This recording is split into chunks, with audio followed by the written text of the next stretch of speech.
to Inside the Red Jacket, the podcast all about Montana FCCLA members, chapters, and advisors working to make a positive difference in their own communities. Stay tuned today as we hear from the Manhattan FCCLA chapter and the project that got lots of people involved in helping local families. Hi, everyone. Thanks for joining us for the Montana FCCLA podcast. My name is Tracy Otherton. I'm your state director. And with me today are some members from the Manhattan FCCLA chapter, where Miss Amanda Swenson is the advisor. And I'm going to let the members introduce themselves really quickly before we hear about a really successful service project that's been working well in their community. Thank you so much, Tracy.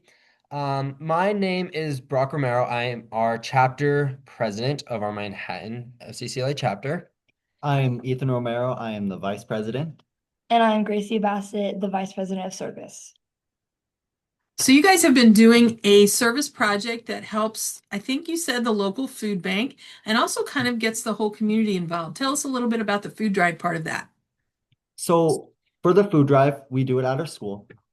Each first period has a box where students can bring food to their first period class, and they can just put cans, non-perishable items, whatever the food bank needs. It's a competition between each first period class. Whatever class has the most amount of food at the end of the time period wins donuts that the FCCLA chapter provides. After each day is over, members from the FCCLA chapter will go and collect the boxes and count how much food we have and put it in our principal's office. As the photo you can see there, that's after the entire time was ended. This is taken from Can the Grizz, and so we turn it into Can the Principal, where we fill our principal's office with cans. And after that, we bring all the canned food to the food bank. Very good. So with a competition going, does that get a little heated? Do you have people kind of talking smack on each other and things like that? No, not a lot of people, they care, but they just bring food and I don't know. It's not much of a competition. We've had our English teacher last year. She convinced everybody to bring their cans into her classroom, and if we did that, so she would win, she would buy us donuts herself.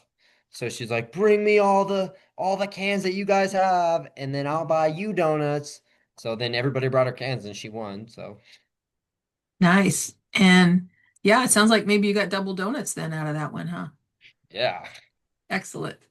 So what else do you do as a part of this project besides the canned food drive?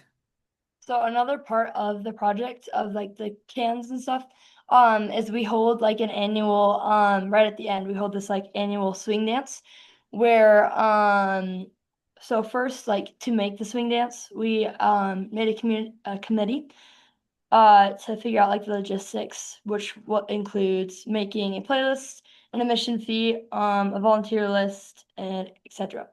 So for the admission fee, it either costed $5 or 3 cans, and within that, we made a total of 344 cans and $235, and it's kind of a good way to bring our community together. And we do a lot, I guess in Montana we do a lot of swing dancing, and so it's mostly our middle schoolers who come because they like to do dances and feel like they're a part of the community, so it works out pretty well for us. So you invite the whole community to this dance, and you've already told us that the middle schoolers don't have so many, I guess, recreational options, so you get good attendance from that population.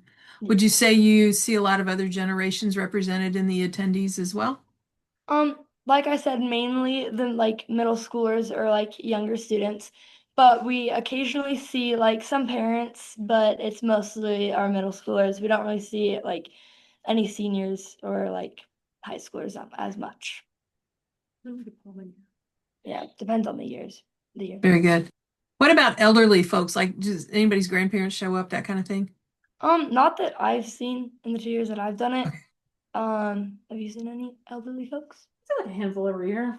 handful every year. Yeah, it really depends on the year. I mean, yeah, it's just who feels like going that day and if it works in their schedules. But For sure. Very good. So then all of the money and all of the food goes to help the local food bank. Mhm. yep. And And so then you submitted some information for a grant. Does that sound right? yes, it does. So, Explore Act Tell is like an educational program. It's focusing on hunger insecurities.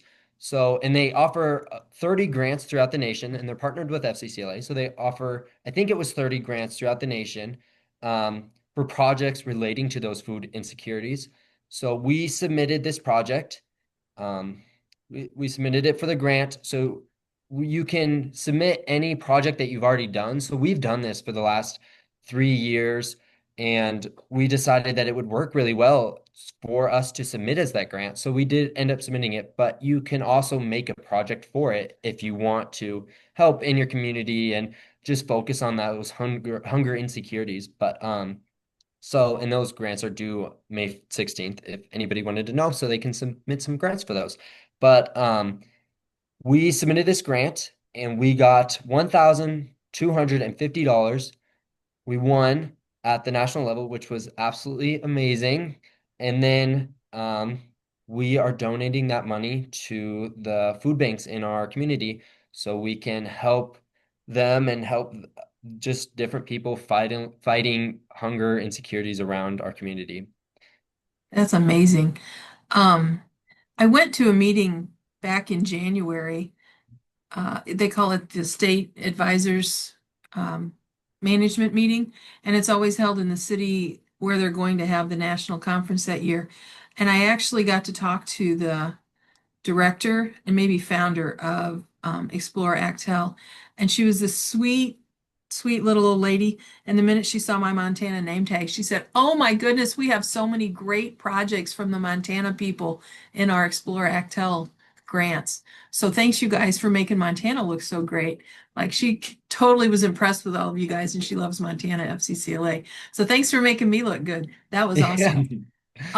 Is there anything else that you would like to tell us about your project? Maybe something you learned or something that you think might help other schools that might be trying to do some similar work?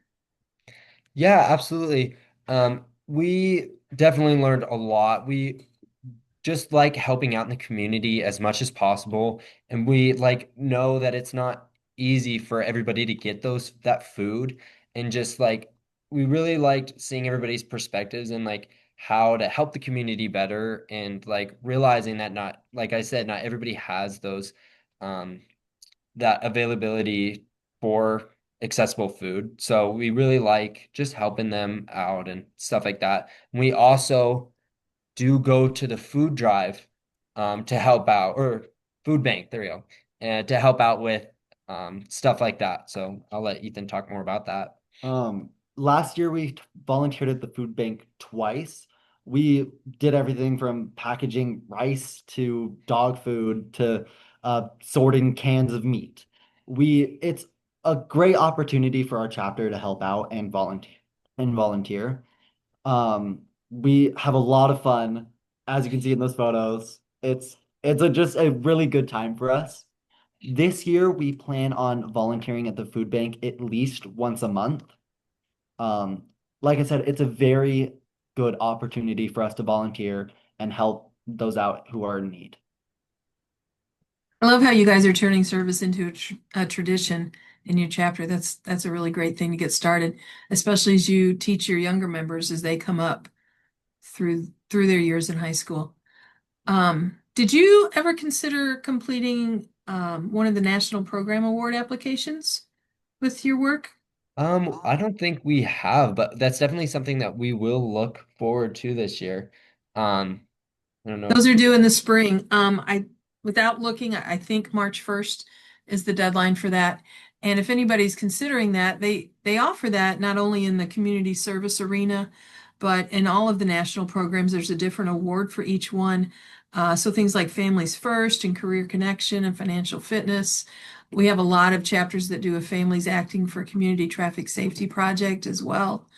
Um, so anybody who's listening that's putting this much effort into a really great service project, think about the national program that it aligns with, and maybe consider checking out those applications. They're in the portal.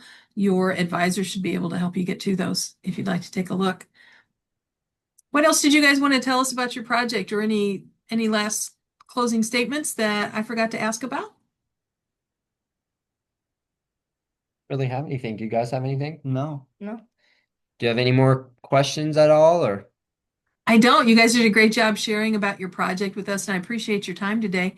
And I hope your information can help other chapters get inspired and think of some great ideas to make a positive impact in their local communities as well. Thanks so much, you guys. Take care. You Take as well. care. Thank you. Be sure to check out our next episode where we learn more about what happens at district meetings with Montana FCCLA and how you can get involved with the great opportunities available there.